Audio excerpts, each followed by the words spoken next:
বিদ্যুতের শিখা পুষ্পের মনে পুনরায় প্রশ্ন জাগল। পৃথিবী কি? পুষ্প বললে, পৃথিবী একটা ক্ষুদ্র গ্রহ, সূর্যের চারিদিকে ঘোরে। পুষ্পের এই কথাগুলো কিভাবে দেবতা বুঝলেন পুষ্প জানে না।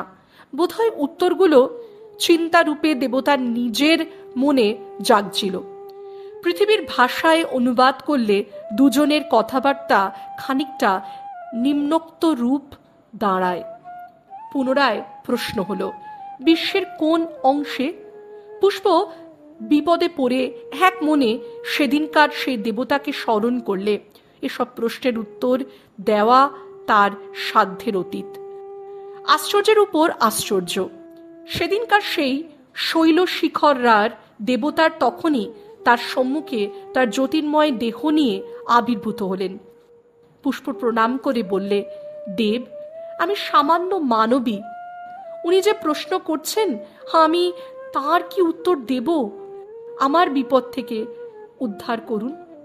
তারপর সে দ্বিতীয় দেবতাটির পানে কৃতজ্ঞতা ও বিস্ময়পূর্ণ দৃষ্টিতে চেয়ে রইল। তিনি সেদিন বলেছিলেন বটে, স্মরণ করলেই আমি আসব। পুষ্প এ কথা বিশ্বাস করেনি। সে মহা অপরাধী দেবতার কাছে ছি ছি, কি অবিশ্বাসী তার আত্মা। কিন্তু এ চিন্তা চাপা পড়ে গেল আরেক আশ্চর্য ব্যাপারে। দুই দেবতার মধ্যে যেন তীব্র বিদ্যুৎ শিখার ক্ষিপ্র আদান প্রদান চলেছে। পৃথিবীর কোনো ঘটনার উপমা দ্বারাই তার স্বরূপ বোঝানো যাবে না। দুখানা বড় যুদ্ধ জাহাজ যেন পরস্পরের উপর তীব্র অক্সিহাইড্রোজেন আলোর সার্চলাইট নিক্ষেপ করছে। দুই বিরাট দেবতার কথাবার্তা চলছিল। পরেই কথাবার্তা পৃথিবীর ভাষায় অনুবাদ করে পুষ্পের দেবতা বন্ধু তাকে যা বলেছিলেন তা এইরূপ।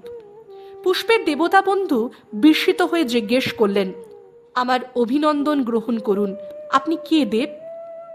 আগন্তুক দেবতা বললেন, আমি কোথায় আগে বলুন। পৃথিবীর আত্মিক লোকে। পৃথিবী কি?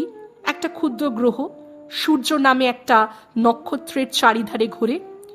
বিশ্বের কোন অংশে? এই প্রশ্নের কি জবাব দেব? ছায়াপথ দ্বারা সীমাবদ্ধ যে নক্ষত্র জগৎ তারই এক অংশে।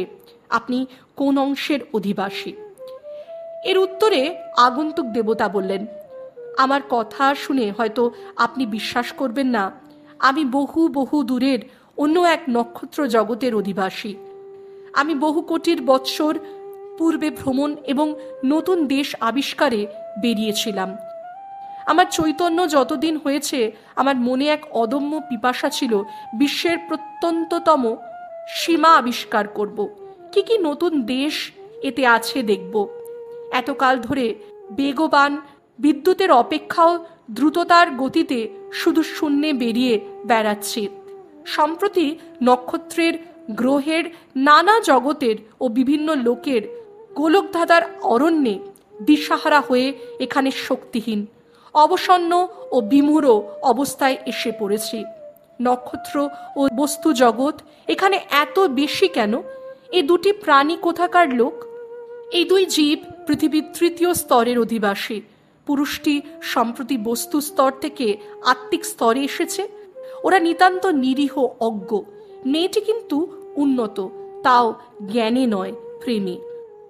যতীন এতক্ষণ শ্রদ্ধায়, ভয়ে ও গভীর বিস্ময় আড়ষ্ট হয়ে পিছন দিকে দাঁড়িয়েছিল। এই কথাবার্তার বিন্দু বিসর্গ বুঝছিল না। তার মনে অত উচ্চ দেবাত্মাদের চিন্তা প্রতিফলিত হবার কোনো সম্ভাবনা ছিল না।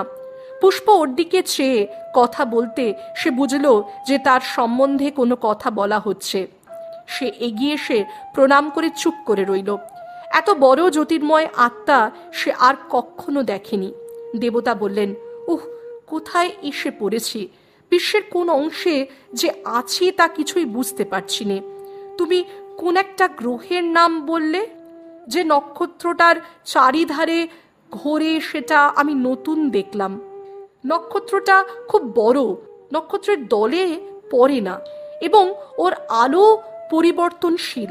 আমি বার কয়েক ওর আলোকে বাড়তে কমতে দেখেছি। ওর নাম কি বললে? সূর্য?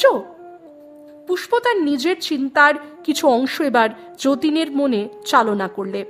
সে বেচারা চুপ করে দাঁড়িয়ে আছে, বুঝছে না কোন ভীষণ মহাপুরুষের সামনে দাঁড়িয়ে পুষ্প পোড়ামুখী কথা বলছে। জানুক ও বুঝুক কিছু। পুষ্পের মনের মধ্যে দিয়ে ওদের কথাবার্তা যতীন বুঝতে পারলে এবং বুঝে অবাক হয়ে গেল। পুষ্প ভাবছিল কত উচ্চ স্তরের, কি ধরনের লোক রে বাবা, যে সূর্যের নামটাই শোনেনি কখনো। পৃথিবী তো দূরের কথা। কথাটা মনে হয়ে তার বড় হাসি পেল। ছি, হাসি সামনে নিয়ে সে বললে, আপনার কথা শুনতে বড় আগ্রহ হচ্ছে। আপনি আমাদের বাড়িতে এসে একটু বিশ্রাম করুন, আর দয়া করে বলবেন কি দেখলেন এতকাল ধরে। আগন্তুক ওদের বাড়ির বাইরে পাথরের বেঞ্চিতে এসে বসলেন। যতীন উদ্ভ্রান্ত ও দিশেহারা হয়ে হঠাৎ বিনীতভাবে বলে বসলেন, একটু চা খাবেন কি স্যার? পুষ্প মুখে আঁচল চাপা দিয়ে অতি কষ্টে হাসি দমন করে বললে, কি যে তুমি করো যতুদা, পৃথিবীর অভ্যাস তোমার এখনো গেল না। চা খাবে কে, আর স্যার বলছো কাকে? যতীন অপ্রতিভ হয়ে অধিকতর বিনীত ভাব ধারণ করলে। এই দুই নবদৃষ্ট আত্মার কাণ্ড দেখে আগন্তুক দেবতার মন কৌতুক ও আনন্দে পূর্ণ হয়ে উঠল। কোথাকার জীব এরা, অথচ দেখো কি সুন্দর হাসে। মহামহেশ্বরের বিচিত্র সৃষ্টি শুধু বিরাটতার দিক থেকেই নয়, আধ্যাত্মিক সৌন্দর্যেও এর কি রহস্যময় মূর্তি। এরা কেন হাসছে, কি নিয়ে কথা বলছে তা তিনি বুঝতে পারছিলেন না, আর একটা কথাও তিনি বোঝেননি। তাই এখন পুষ্পকে প্রশ্ন করলেন, গ্রহের জড়লোক আর আত্মিক লোক কি বলছো? বুঝতে পারলাম না তো, কি সেটা? পুষ্প বললে, প্রভু, আমরা যখন পৃথিবীতে জন্মগ্রহণ করি তখন আমাদের দেহ অন্য পদার্থ দিয়ে তৈরি হয়। সে দেহ স্থূল, সেখানকার সব জিনিসই সেই ধরনের স্থূল পদার্থ দিয়ে গড়া।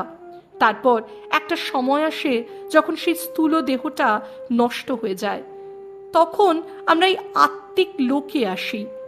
কেন কেন প্রভু, আপনি কি এ জানেন না?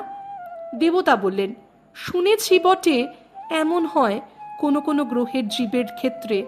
আমার অভিজ্ঞতা নেই। আমায় সেখানে একবার নিয়ে যাবে, তোমাদের এই পৃথিবী গ্রহের জড়লোকে? কিন্তু সেখানে আপনি যেতে পারবেন দেব, অত স্থূল রাজ্যে? দেবতা হেসে বললেন, আমি পথিক, কত বিরুদ্ধ ভাবের মধ্যে দিয়ে চলা অভ্যাস করতে হয়েছে আমাকে, তবে বিশ্ব ভ্রমণ করা সম্ভব হয়েছে। নইলে তোমাদের এই যে যাকে বলছো আত্মিক লোক, এখানে কি আমি আসতে পারতাম?